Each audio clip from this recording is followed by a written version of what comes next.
영적인 삶, 영혼의 삶, 영성, 가장 기본되는 것이 무엇일까? 영성의 삶, 영성의 가장 기본이 되는 것은 무엇일까? 하나님의 말씀, 하나님의 말씀.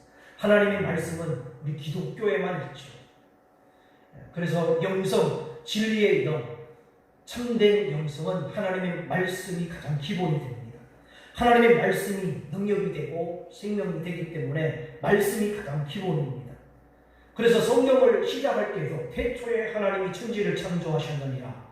천지의 창조의 영성, 말씀에 있었습니다. 말씀이 믿어지면 저와 여러분의 인생 가운데도 역사가 일어나는 것입니다. 가장 큰, 가장 기본적인 것이 무엇이냐? 말씀이 믿어져야 되는 겁니다. 기도를 할 때에 우리가 말씀을 붙잡고 기도를 합니다. 왜냐하면 하나님의 응답이 말씀을 통해서 오기 때문에 말씀을 붙잡는 것입니다. 큐티를 합니다. 우리는 큐티를 하고 있는데 하나님의 말씀을 통해서 하나님을 만나기를 사모하는 소원이 있습니다. 성경을 통해서 하나님을 만나고 성령의 충만함을 받는 바른 진리, 바른 길, 바른 신앙을 우리 가지기 위해서 성경을 통해서 말씀 묵상의 시간을 갖습니다. 그리고 말씀을 통해서 하나님의 음성을 듣는 것이 가장 정확하기 때문에 우리는 성경을 가까이 하고 묵상하는 큐티를 하고 있습니다. 그래서 우리는 성경을 펴기 전에 늘 우리가 듣고 알고 있듯이 하나님의 말씀을 펴는데 깨달을 수 있게 해주십시오. 성령님께서 깨닫게 해주십시오. 우리는 성령님께 도움을 구하는 기도를 드립니다. 우리가 사무엘상을 묵상하고 큐티를 하고 있죠. 그래서 만약에 사무엘상 17장을 이제 큐티를 할 때 어떻게 하느냐? 하나님 아버지, 사무엘상 17장 말씀을 묵상하려고 합니다. 성령님께서 깨달을 수 있는 마음을 주시고, 볼 수 있는 눈을 주시고, 들을 수 있는 귀를 주시고, 우리 삶에 적용할 수 있는 말씀을 주시옵소서. 예수님의 이름으로 기도합니다. 이 기도는 우리가 성경을 펼 때마다 자동적으로 나와야 되는 겁니다. 우리가 어떨 땐 생활에 쫓겨서 잊어버릴 때가 있는데 성경을 펴는데 기도하지 않고 펼 때가 있어요. 그것이 잘못됐다는 이야기는 아닙니다.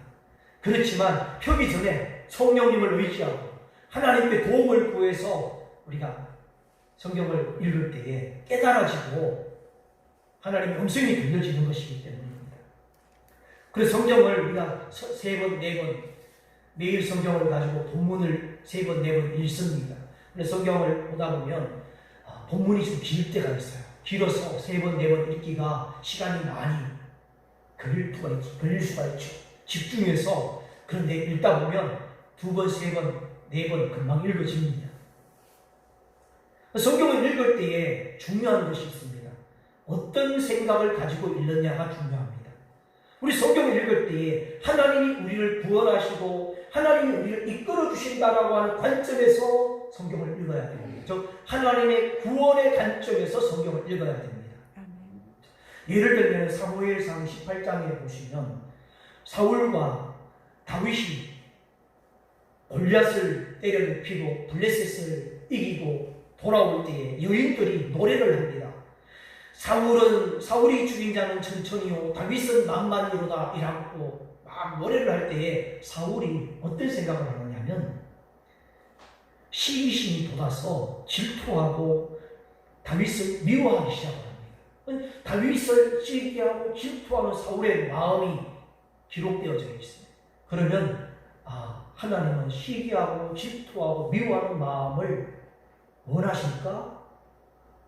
원치 않으실까?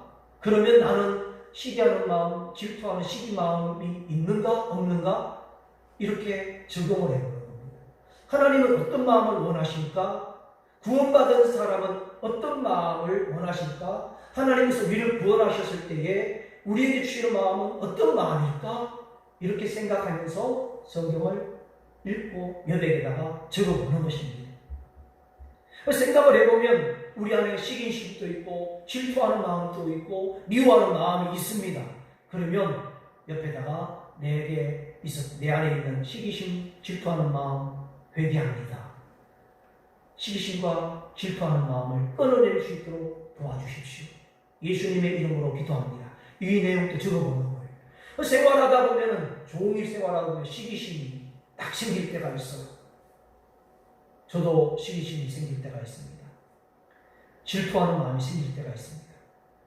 그런데 시기심과 질투하는 마음을 처음부터 단번에 끊어내기가 어렵습니다. 그런데 계속 훈련받고 계속 하나님의 말씀을 받아들이고 묵상하다 보면 시기하는 마음, 질투하는 마음이 점점점 더 멀어지게 되고 끊어낼 수 있는 은혜를 체험하게 되는 것입니다. 아, 성령님이 나를 돕고 계시는구나. 성령님이 나를 붙잡고 계시다는 것을 우리가 마음으로 영으로 깨닫게 되고 체험할 수 있게 되는 것입니다. 하나님은 어떤 분인가를 생각하게 되는 것입니다. 계속 같은 방법으로 반복하다 보면 처음에는 안 된다고 실망을 하게 되고 처음에는 어렵다고 포기하고 싶은 마음도 있었지만 반복하고 계속 하다 보면 하나님 앞에 깊이 영적으로 성령을 충만하게 입게 되고 그리고 감동을 받게 되는 것입니다.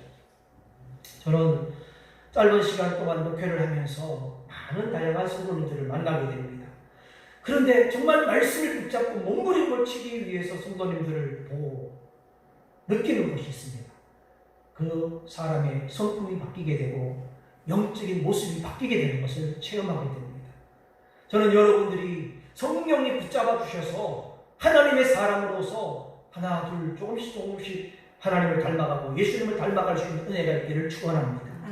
예수님의 이름으로 모여서 예배를 드리고 또 예수님의 이름으로 우리가 기도를 하고 주의 이름으로 모인 곳에 성령님이 함께 하시는데 여러분 놀라운 것은 구약 성경에도 성령님이 함께 하셨어요.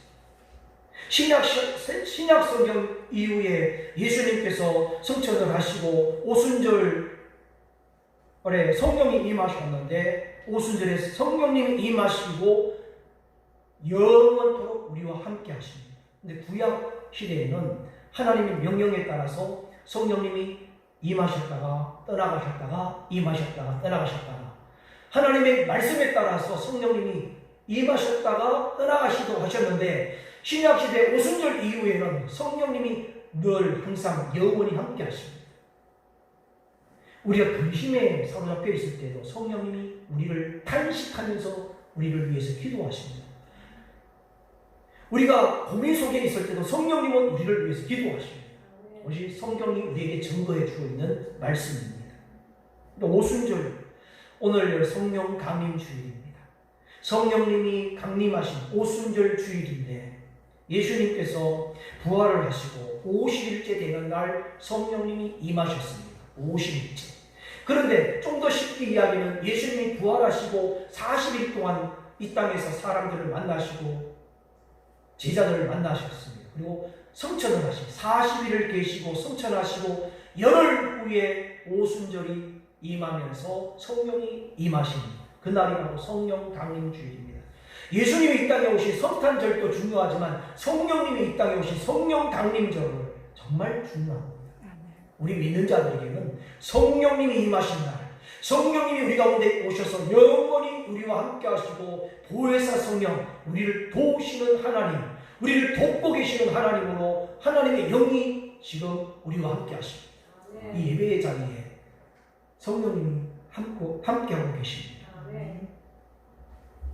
성령님은 사울에게도 임하였고 다윗에게도 임하였습니다. 사울에게 어떻게 성령이 임하였느냐? 사무엘 선지자가 사무엘에게 찾아가서 하나님의 명령대로 기름을 붓고 이제 이렇게 말합니다. 내게 하나님의 영이 크게 임하리라. 그리고 새 사람이 되리라. 이렇게 말했을 때에 하나님의 영의 감동을 받습니다. 사무엘상 10장 10절입니다. 한번 보겠습니다. 같이 한번 읽겠습니다. 그들이 산에 이를 때에 선지자가 그를 영접하고 하나님의 영이 사무엘에게 크게 임함으로 그가 그들 중에서 예언을 사무엘이 기름을 붓고 그 후에 사울에게도 하나님의 영이 사울에게 크게 임하였습니다. 그리고 예언도 했다. 이렇게 나옵니다. 그런데 사무엘상 16장을 보면 하나님의 영이 임했던 사울에게 어떤 일이 벌어지느냐 하면 16장 14절 우리가 오늘 읽었지만 다시 한번 읽겠습니다. 여호와의 영이 사울에게서 떠나고 여호와께서 부리시는 악령이 그를 번뇌하게 하였습니다. 하나님의 영이 떠나니까 그를 번뇌하게 했다. 이 번뇌라는 것은 생각이 복잡했다는 거예요. 생각이 복잡해졌다. 무슨 생각을 해야 될지 모르겠다 이 뜻이에요. 생각이 염려 걱정이 사로잡혀버렸고 하나님의 영이 있을 때는 하나님 앞에 예언도 하고 그랬는데 악령이 그를 번뇌하게 합니다. 그런데 악령은 하나님이 부리십니다.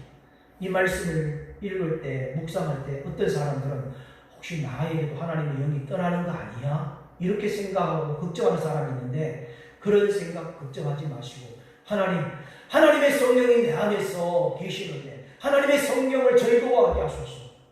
걱정하지 마시고 하나님의 성령이 나와 함께 하시기에 나와 함께 하시는 성령님이 나를 위해 기도하시기 때문에 하나님의 성령을 의지하면서 더 기도하시면 됩니다. 떠나면 어떻게 할까 걱정하고 염려하지 마시기 바랍니다. 이렇게 구약시대에 하나님의 성령이 사울에게 임하였다가 떠나는 것을 보여요. 다윗에게도 하나님의 성령이 임하였습니다. 14절 말씀 한번 읽겠습니다. 13절 말씀, 13절 말씀 읽습니다. 사무엘이 기름 불병을 가져다가 그의 형제중에서 그에게 부었더니 이날 이후로 다윗이 여호와에게 크게 감동되니라. 사무엘이 떠나서 라마로 가니라. 사무엘이 다윗에게 기름을 붓고 이제 떠났지만은 다윗에게는 무엇이 크게 감동됩니까? 하나님의 영이 감동이 되었어요. 다윗이 하나님의 영의 감동을 받고 있습니다. 이렇게 구약시대에도 하나님의 영이 임하기도 하고 떠나기도 하는 것을 보게 됩니다. 그런데 그럼 우리가 오늘 두 가지를 깊이 생각하면서 은혜를 받고자 합니다. 그러면 어떻게 해서 사울에게서 있던 하나님의 영이 떠나게 되었나? 그 이유가 무엇인가를 우리가 먼저 알아야 됩니다. 처음에는 사무엘을 통해서 전달받은 하나님의 말씀을 사울은 그 명령을 거부하지 않고 순종을 합니다. 사무엘이 명령을 할 때에 당신이 뭔데 하나님의 왕이 이스라엘의 왕이 나에게 이래라 저래라 합니까? 하고 반발하지 않았습니다. 사무엘이 전해주는 하나님의 명령을 일단 받고 순종하면서 움직일 때는 어떻게 했느냐? 전쟁에서 승리했습니다. 그런데 사무엘이 전해준 하나님의 명령을 순종할 때는 문제가 없었는데 자기 생각을 따라서 온전히 순종하지 않게 됩니다. 자기 생각과 자기 해석을 따라서 온전하게 순종하지 않으니까 문제가 생깁니다. 하나님은 사무엘을 통해서 사울에게 어떤 명령을 전달했느냐? 아말렉과 전쟁을 할 때 아말렉을 전멸시켜라, 진멸시켜라 이렇게 명령을 내렸습니다. 여인이든 아이이든 짐승이든 하나도 남김없이 진멸시켜라 라고 하는 것이 하나님의 명령이었습니다. 하나님은 명령을 할 때에 여러 가지로 명령을 하십니다. 어떤 도시에 가서는 진멸하라는 것이고 어떤 적군을 물리칠 때는 여인들과 그리고 아이들은 살려두라고 말씀을 하시고 또 어떤 전쟁에서는 짐승들은 살려두고 사람들을 진멸하라 이렇게 한 3가지 정도 종류로 성경에 나옵니다. 그런데 하나님 이번 명령은 아말렉을 쳐부실 때에 진멸하라라고 하는 명령이 분명하게 전달되어졌습니다. 그래서 준비하고 군사를 모으고 갈 때는 그대로 순종을 할 때는 잘 싸웠습니다. 이겼습니다. 그 다음에 사울은 자기 생각이 들어가서 막상 이기고 보니까 문제가 생겼습니다. 어떤 문제냐? 전멸시키지 않고 눈에 보이는 것이 있습니다. 뭐가 보입니까? 재물이 보이는 겁니다. 소와 양, 너무나 가장 좋게 보이는 소와 양들이 보입니다. 그래서 이 재물들은 하나님께 드린다라고 하는 생각을 가지고 좋은 소와 양은 가지고 오고 왕도 처형하지 않고 잡아서 포로로 잡아옵니다. 왜 이런 일이 벌어졌을까? 왕을, 저 아말렉 왕을 그 자리에서 처형하는 것보다 끌고 와서 이스라엘 백성들이 보는 앞에서 처형을 하면 자기의 영광이 더 높아질 것 같습니다. 사울이 왕으로서 더 위용이 높아질 것 같습니다. 그래서 그 자리에서 처형하지 않고 포로로 잡아서 끌고 옵니다. 왜 이런 생각이 들었을까? 그리고 소와 양을 제물로 하나님께 바쳐야 되겠다. 죽이기는 너무 아까우니까 잘 데려와서 하나님께 제물로 바쳐야 되겠다. 왜 이런 생각이 들었을까? 두 가지입니다. 첫 번째로는 순간적인 욕심 때문에 너무 탐스러웠습니다. 그리고 왕을 잡아서 처형하지 않고 데려와서 처형하면 더 멋있어 보이고 더 강해 보이고 더 용감해 보이고 그래서 잡아왔어. 그냥 데리고 왜 그럴까? 순간적인 욕심. 두 번째 이유는 전쟁에 참가했던 군인들이 있는데 그들에게 좋은 것을 주고 싶었습니다.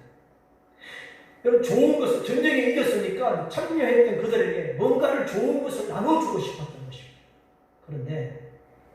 그런데 가만히 생각해보면 아말렉과 이스라엘의 전쟁은 처음 시작할 때 어떤 전쟁이었냐면 영적인 전쟁으로 시작을 합니다. 신앙심을 가지고 신앙을 가지고 시작을 했다는 겁니다. 신앙을 가지고 하나님 앞에 말씀을 듣고 말씀을 따라 순종하면서 싸웠던 전쟁, 신앙으로 했던 전쟁인데 뒤로 가서는 물질적으로 돈벌이하는 전쟁으로 끝나게 됩니다. 소와 양을 벌었다는 거예요. 내 이름의 위용이 높아졌다는 겁니다. 돈벌이 전쟁으로 끝나버렸습니다. 하나님은 철저하게 순종하기를 원하셨는데 사울은 자기 세력을 위해서 하나님의 뜻을 무시하게 된 것입니다. 기념비를 세울 때도 전쟁을 통해서 기념비는 그 전쟁의 승리를 이끌어 주신 분에 대한 기념비인데 하나님에 대한 기념비가 아니라 자기 이름을 위해서 기념비를 세우게 되는 것을 보게 됩니다. 사무엘이 사울에게 이렇게 말합니다. 15장 17절 같이 한번 읽겠습니다. 사무엘이 이르되 왕이 스스로 작게 이르되 이스라엘 지파의 머리가 되지 아니하셨나이까 여호와께서 왕에게 기름을 부어 이스라엘 왕으로 삼으시고. 사무엘이 뭐라고 말하느냐면 왕 당신 사울은 스스로 겸손하고 스스로 작게 여길 때는 하나님이 당신을 높여주지 않았습니까?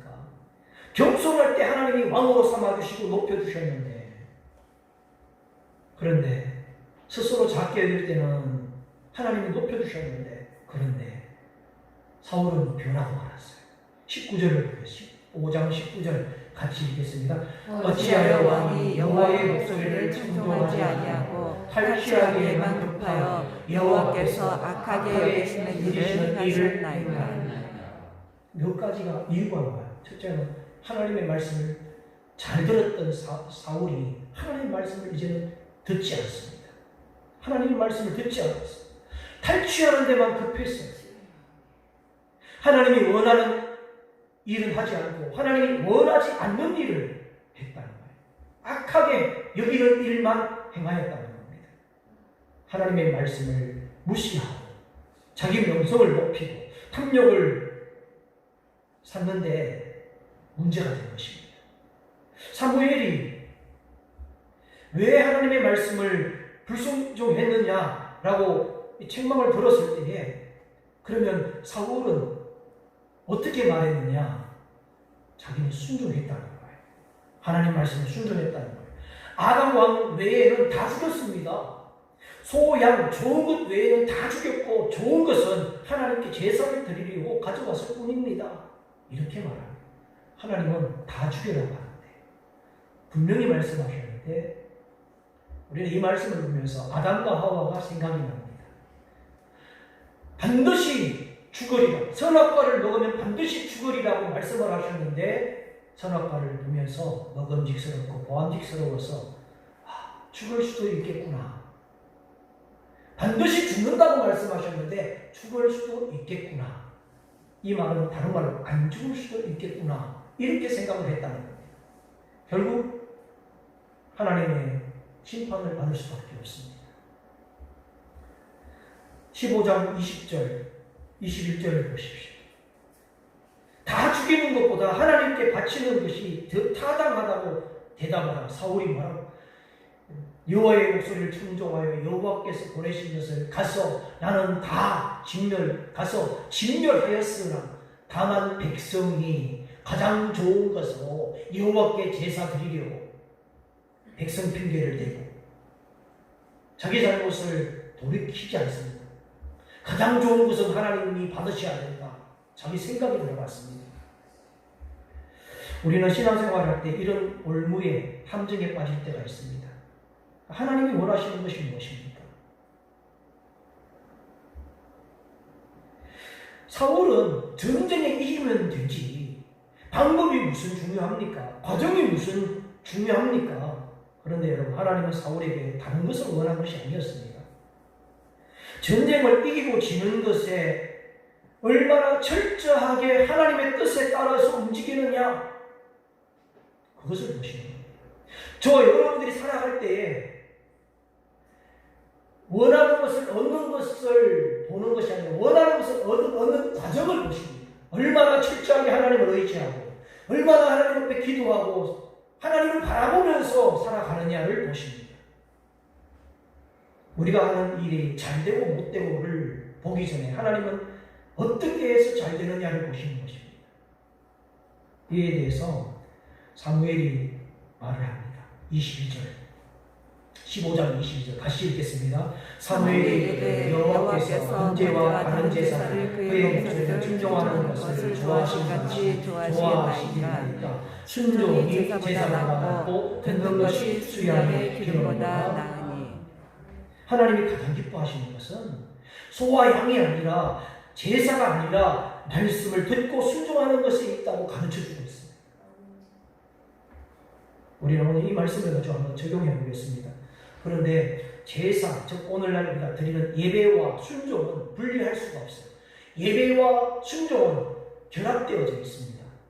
예배 드리는 것은 하나님께 온전히 순종하기 위해서 드리는 기본적인 것입니다. 예배는 순종의 기본이에요.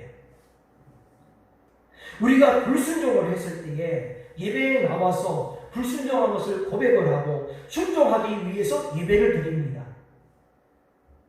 그러니까 순종할 수 있는 힘은 예배에서 나오는 겁니다. 그런데 반대로 예배를 통해서 은혜를 받았는데 넘어져요. 예배를 받고 은혜를 받았는데 안 넘어져야 되는데 넘어질 때가 많이 있습니다. 그러면 어떻게 합니까? 예배는 죽어 있어야 됩니까? 그렇지 않습니다. 예배가 죽으면 또 믿음은 또 살기가 어려워요. 예배와 순종을 분리할 수가 없어요. 하지만 오늘 저와 여러분들은 예배를 드리는 이유는 하나님의 뜻에 순종하는 믿음의 능력을 받기 위해서 예배를 드릴 수도 있습니다. 예배는 하나님이 받으시지만 하나님이 기쁘게 받으실 때에 그 받으시는 것을 우리가 기뻐함으로 은혜가 되고 그 은혜는 우리가 살아가는 현장에서 삶의 현장에서 순종하는 능력이 되어서 나타나게 되는 것입니다. 그래서 예배는 정말 중요합니다. 예배 드릴 때마다 우리가 예배를 드리는데 방해하는 세력들이 얼마나 많은지 모릅니다. 왜냐하면 우리가 예배를 드리면 하나님 앞에 능력을 받고 은혜를 받아서 순종하기 때문에 어떻게 해서든지 예배를 통해서 은혜 받지 못하게 합니다. 기초를 무너뜨리려고 합니다. 여러분 어떻습니까? 예배가 자꾸 무의미하게 느껴지진 않습니까? 그렇다면 우리 실생활 속에서 실천하는 삶에 과연 순종하고 있는가를 돌아볼 수 있어야 됩니다. 그런데 놀라운 것은 실제로 순종을 하다 보면 한 번만 순종해보면 예배가 그렇게 감격이 될 수, 얼마나 감격이 넘치는 감격되는 예배를 경험하게 되는 것입니다. 예배의 모습이 이런 사울이 드렸던 그 소양, 그것보다도 순종하고 나면 이 순종 있는 예배를 드리고 보면 하나님이 얼마나 더 좋아하시는가를 체험하게 됩니다. 사무엘은 사울에게 무서운 말을 합니다. 15장 23절 말씀. 하나님께서 이제 왕을 버리십니다. 왕이 되지 못할 것입니다. 즉 왕을 폐위시켜 버리십니다. 폐위를 당한 사울이 사무엘의 옷을 붙잡고 나 하나님 앞에 예배하게 해주십시오 하고 옷이 찢어지면서까지 매달렸는데도 불구하고 사울은 하나님 앞에 진심으로 돌이키고 회개하지 않았던 것이 문제였습니다. 하나님 앞에 예배드리고 싶고 잘못에 대한 인정을 하지만 하나님 앞에 엎드려서 잘못을 엎드려요. 사울은 이렇게 해야 됐습니다. 하나님 앞에 엎드리고 그리고 사무엘에게 이렇게 말해요. 이제 어떻게 하면 됩니까? 하나님 앞에 엎드리고 하나님 앞에 어떻게 해야 되는지를 사무엘에게 물어보고 회개했어야 했습니다. 이렇게 해야만이 사울이 살 수 있는 길이 열리는 겁니다. 그런데 선지자를 붙잡고 옷을 찢고 매달렸지만 하나님 앞에 회개하는 모습이 없어요. 여러분, 우리는 많고 그리고 적고 크고 다양한 죄를 범하고 살아갑니다. 그렇지만 죄책감을 느끼고 포기하고 그냥 그렇게 사는 것이 아니라 날마다 하나님 앞에 엎드리고, 그래서 성경은 분명히 말씀하셨습니다. 그리스도 안에 있는 자는 새로운 피조물이라. 이전 것은 지나갔으니 어제의 것은 지나갔다는 거예요. 우리는 오늘 새로운 피조물로 사는 것입니다. 그럼 다윗은 어떤 사람이었느냐? 다윗은 어떤 사람이었나? 16장 13절 보겠습니다. 사무엘이 이제 기름과 뿔을 가지고 하나님의 명령을 따라서 이새의 아들 가운데 막내 아들, 8번째 아들 되는 다윗에게 기름을 부었더니 그날 이후로 다윗이 무엇이요? 여호와의 영역에 크게 감동되니라. 하나님의 성령에 크게 감동을 받았습니다. 이 부분까지는 사울하고 똑같아요. 그죠? 똑같아요. 그 다음이 중요합니다. 저와 여러분들은 그 다음이 중요합니다. 다윗은 어떤 사람이냐? 하나님이 보실 때에 돋보이는 사람이었어요. 사울도 하나님이 보셨을 때에 마음에 흡족하셨어요. 자, 돋보였는데 사람의 눈에 돋보이는 사람이 있고 그리고 하나님의 눈에 돋보이는 사람이 있어요. 여러분, 하나님의 눈에 돋보이는 이 돋보임이 계속 하나님의 눈에 돋보여야 됩니다. 그런데 처음에는 하나님의 눈에 돋보였는데 갈수록 사람의 눈에 돋보이기 위해서 변질되면 사울이 되어버립니다. 그러나 저와 여러분들은 처음부터 그리고 중간에도 그리고 마지막에도 하나님의 눈에 돋보여야 됩니다.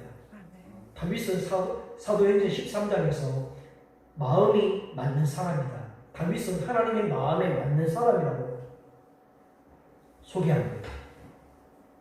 다윗의 외모는 실제로 형님들처럼 그렇게 화려하거나 멋지지 않았어요. 그런 다윗에게 장점이 하나 있었는데 하나님과 동행하는 자신감 있는 모습이 다윗에게 있었습니다. 하나님과 동행하는 자신감이 다윗을 붙잡고 있었어요. 하나님과 동행하는 것은 하나님의 영이 항상 다윗과 동행을 했습니다. 말씀과 동행을 했습니다. 다윗은 눈빛이 살아있었어요.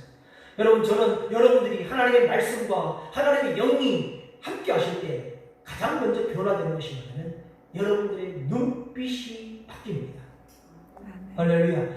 육신의 피부는 좋은 것 바르고 마사지하면 빛날 수 있어요. 그러나 눈빛은 하나님의 영이 있으면 반짝반짝. 할렐루야. 아멘. 저도 한때는 반짝반짝 했는데 요즘은 어떤지 모르겠어요. 그런데 여러분, 성령의 충만함을 받으면 눈이 반짝반짝 빛납니다. 다윗이 그랬어요. 사무엘은 하나님의 명령을 받아서 다윗에게 기름을 붓고 그 후로 하나님의 영이 충만하게 되는 것을 다윗에게 볼 수 있겠습니다. 성령이 충만하게 임했어요. 특히 다윗은 늘 하나님의 말씀과 동행을 했습니다. 하나님이 기뻐하시는 사람은 말씀과 깊이 묵상을 하는데 하나님의 말씀이 충만합니다. 하나님의 말씀에 불이 붙으면 성경에 예수님이 뭐라고 말씀하십니까? 사람이 등불을 켜서 말 아래 두지 아니하고 등경 위에 둔다는 거예요.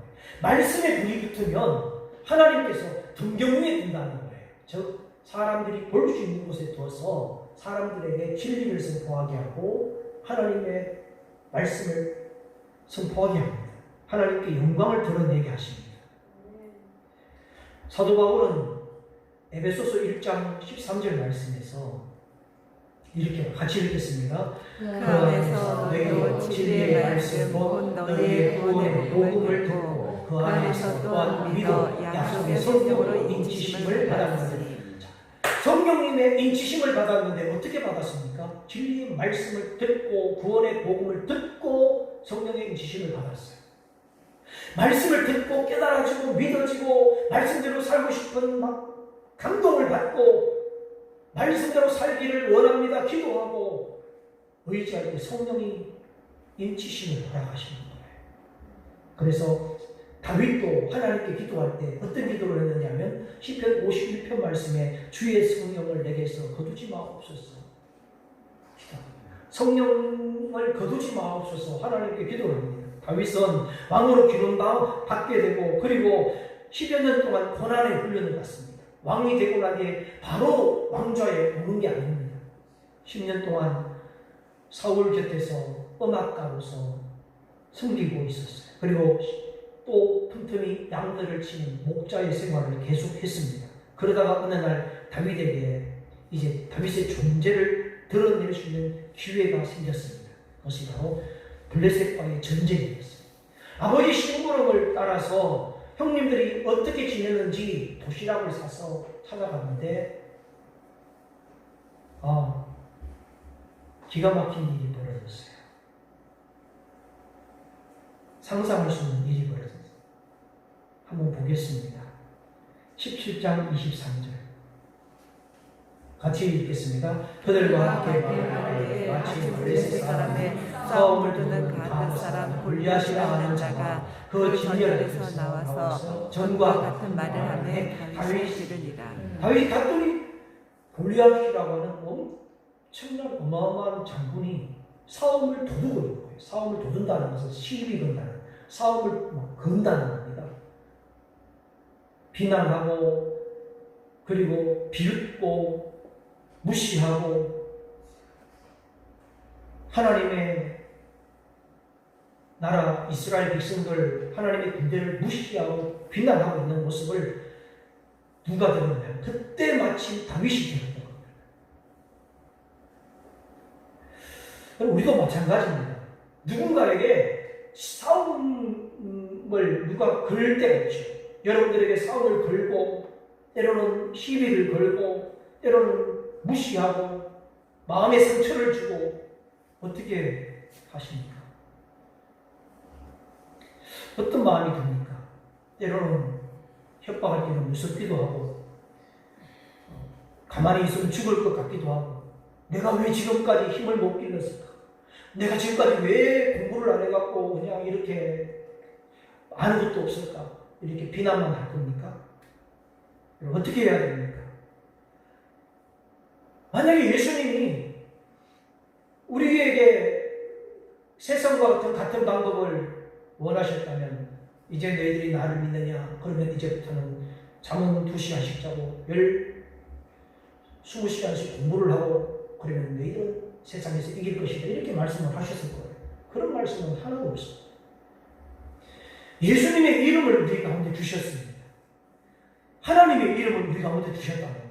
우리 그리스도인이 왜 그리스도인입니까? 예수님의 사람이기 때문에 그리스도인입니다. 그리스도인은 예수님의 이름의 권세를 가진 자들입니다. 그리스도인은 사람의 힘으로 사는 자들이 아닙니다. 사람의 힘으로 싸우는 자들이 아닙니다. 예수님의 이름으로 예수님의 권세로 싸우는 자들입니다. 우리는 하나님의 자녀입니다. 하나님의 백성입니다. 빛의 자녀들입니다. 골리앗이 40여일, 40일 밤낮 동안 아침 저녁으로 나타나서 이스라엘 군대를 모욕하고 그랬을 때에 이스라엘 사람들은 하루 이틀도 아니고 40일 동안 공포에 떨면서 완전히 이제는 도망가고 이제 포기하고 싶고 항복하고 싶었을 겁니다. 골리앗이 모욕하는 말을 다윗이 듣고 첫 번째 한 말이 뭔지 아십니까? 26절. 이 할례 받지 못한 이 블레셋 사람들은 도대체 누구냐? 이게 무슨 뜻이냐면 하나님께 택함받지 못한 이 사람들은 도대체 무엇이길래 하나님의 군대를 모욕하느냐? 첫 번째 하는 말이에요. 하나님도 모르고 하나님 앞에 택함받지 못한 것이 하나님의 군대를 모욕하느냐? 다윗이 하는 첫 번째 말. 사랑하는 성도 여러분, 우리는 오늘 이 다윗이 하는 말 속에서 저와 여러분이 어떤 존재인가를 다시 확인하게 됩니다. 우리는 택함받은 존재입니다. 할례를 받았다, 할례를 받지 않았다. 이 차이점은 뭐냐면 하나님 앞에 택함받은 인치심을 받은 성령으로 인치심 받은 사람, 예수님의 이름으로 거듭난 사람, 예수님을 믿고 하나님의 자녀가 된 사람. 그런데 하나님을 무시하고 예수님을 거절하고 하나님을 모욕하고 예수님의 이름을 비웃는 자들이 감히 하나님의 사람인 오늘 저와 여러분들을 어떻게 여러분 대적하고 있습니까? 다윗은 성령을 담대하게 성령님이 함께 하셨기에 더 자신감이 생겼던 거예요. 하나님의 군대를 모욕하는 말을 들었지만 겁이 난 것이 아니라 더 담대해졌던 것입니다. 우리가 영적인 싸움이 바로 여기에 있습니다. 신앙생활에서 성령님이 함께 하시면 자신감이 생긴다. 성령의 인치심을 받고 성령의 충만함을 받으면 두려운 마음이 사라집니다. 그래서 여러분들이 우리가 많이 듣던 말, 성령을 사모하세요. 성령으로 기도하세요. 성령 충만함을 받아야 됩니다. 성령으로 거듭나야 됩니다. 그 말이 무슨 뜻이냐? 성령이 충만하면 두려움이 떠나갑니다. 성령이 충만하게 되면 어떤 상황에서도 자신감이 생긴다는 거예요. 모든 사람이 두려워하고 떨고 있을 때도 두려워해도 다윗은 그렇지 않았어요. 다윗은 더 담대해졌습니다. 사울 왕은 다윗의 이야기를 듣고 다윗을 불렀어. 그리고 이제 전장에 보냅니다. 32절 말씀에 낙담하지 마십시오. 내가 가서 싸우겠습니다. 다윗이 사울에게 말합니다. 너무 놀라운 것은 다윗은 이 와중에도 왕을, 지금 어린 다윗은요, 이 와중에도 왕을 낙담하지 마세요. 낙심하지 마세요. 위로하고 있습니다. 40일 동안 공포에 떨고 있던 이 사울 왕, 모든 군인들이 두려워 떨고 있는데 누가 위로를 하겠습니까? 그런데 다윗은 와서 이 와중에도 사울 왕을 위로하고 있어요. 낙심하지 마세요. 낙심하지 마세요. 내가 싸우겠습니다. 위로하고 있는 것을 보게 됩니다. 성령님이 함께 하시면 모든 사람이 다 낙심하고 있고 위기를 만나서 다급해하고 있어도 위로해주는 사람은, 성령이 있는 사람은, 성령이 충만한 사람은, 하나님의 영이 있는 사람은 위로를 합니다. 저는 여러분들이 모든 사람이 힘들고 어려워도 위로할 수 있는 위로하는 사람이 되기를 축원합니다. 사울은 블레셋 군대 앞에 어느 누구 한 사람도 이제 나설 수 없었지만 드디어 이제 다윗이 나갑니다. 40절 말씀. 손에는 막대기를 들었고 시내가에 가서 매끄러운 돌 5개를 골라서 주머니에 집어넣고 손에는 물매를 들고 가지고 누구에게로 나갔습니까? 골리앗 사람, 즉 블레셋 사람 골리앗에게로 나아갔습니다. 그 전에 갑옷도 입어보고 또 창도 들어보고 하지만 어울리지 않아요. 어울리지 않습니다. 다윗의 모습을 보면 어떤 모습이냐면 이 모습은요, 평상시 모습이에요. 평상시의 다윗의 모습이에요. 싸움이 일어났다고 해서 무장하는 것이 아니라 평상시 모습으로 무장해서 가는 거예요. 평상시에 목자로서 양들을 지키고 보호할 때에 사자를 때려잡고 곰을 때려잡았던 다윗은 평상시 모습으로 그냥 골리앗을 볼 때에 그냥 곰 한 마리를 보는 거예요. 골리앗을 보지만 그냥 늘 때려잡던 사자 한 마리를 보고 평상시 모습으로 가는 거예요. 우리 여기서 다시 한번 새겨봅니다. 우리의 구원은 특별하게 준비되어져서 구원받는 것이 아닙니다. 우리의 능력, 저와 여러분의 믿음과 신앙의 힘은 특별하게 무엇에 도움이 있어서가 아닙니다. 평상시에 매일 날마다 묵상하고 가까이 하는 하나님의 말씀의 능력을 믿는 믿음으로 일상생활 평상시 모습으로 우리에게 닥치는 일들을 평상시에 무장한 무기로 우리는 나아가서 이길 수 있다는 것입니다. 모든 것은 여러분 하나님의 눈으로 보았을 때에 이기는 것입니다. 45절 다윗이 나아갈 때 뭐라고 말합니까? 같이 읽겠습니다. 다윗이 블레셋 사람에게 이르되 너는 칼과 창과 단창으로 내게 나아오거니와 나는 만군의 여호와의 이름 곧 네가 모욕하는 이스라엘 군대의 하나님의 이름으로 내게 나아오느라. 다윗은 간단 명료했습니다. 목자의 현장, 양과 목자를 돌볼 때에도 만군의 하나님 여호와의 이름이 함께 있습니다. 블레셋 골리앗이 막고 있어도 만군의 하나님 여호와의 이름으로 함께합니다. 사랑하는 성도 여러분, 저와 여러분들도 마찬가지입니다. 어떤 문제와 현실 앞에서 어제 계셨던 예수 그리스도의 이름, 오늘 또 예수 그리스도의 이름, 아침에 일어나서 큐티하며 말씀을 통해서 기도하였던 예수 그리스도의 이름에 오늘 지금 이 순간에도 예수님의 이름 앞에 저와 여러분들은 서 있습니다. 예수님의 이름이 능력이고 예수님의 이름이 우리 가운데 생명이고 그러기에 예수님의 이름으로 나아갈 때에 담대함을 성령님께서 주시는 것입니다. 그래서 우리는 다윗이 골리앗을 이길 수 있었던 두 가지, 첫째는 말씀의 능력으로 골리앗을 제압했다. 말씀의 능력. 그래서 예수님의 이름. 두 번째로는 하나님 앞에 신앙 고백과 같은 기도를 했다는 신앙 고백과 같은 기도. 우리 한번 반주에 맞춰서 한번 찬양을 정결한 마음 주시옵소서. 그리고 함께 기도를 하겠습니다. 하나님, 저는 믿음을 가지고 싸우러 나갑니다. 믿음을 가지고 싸우겠습니다. 하나님, 저를 절대로 혼자 두지 마십시오. 하나님, 저 원수를 저의 손에 붙여주시고 깨뜨리겠습니다. 성령의 감동을 받게 해주옵소서. 이 마음으로 우리 찬양을 하나님 이제 우리 안에 있는 죄를 다 끊어 정결한 마음, 정직한 영으로 충만하게 하소서. 너랑 마음 주시옵소서. 주님 정직한 영을 새롭게 하소서. 너랑 마음 주시옵소서. 주님 정직한 영을 새롭게 하소서. 주님 앞에서 멀리 하지 마시고 주의 성령을 거두지 마소서.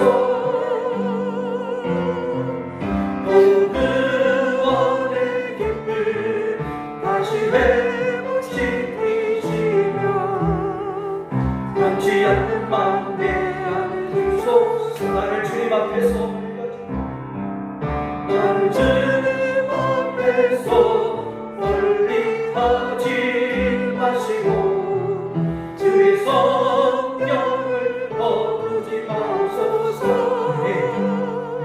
구원의 기쁨 구원의 기쁨 다시 회복시키시며 변치 않는 마음 안에 주소서.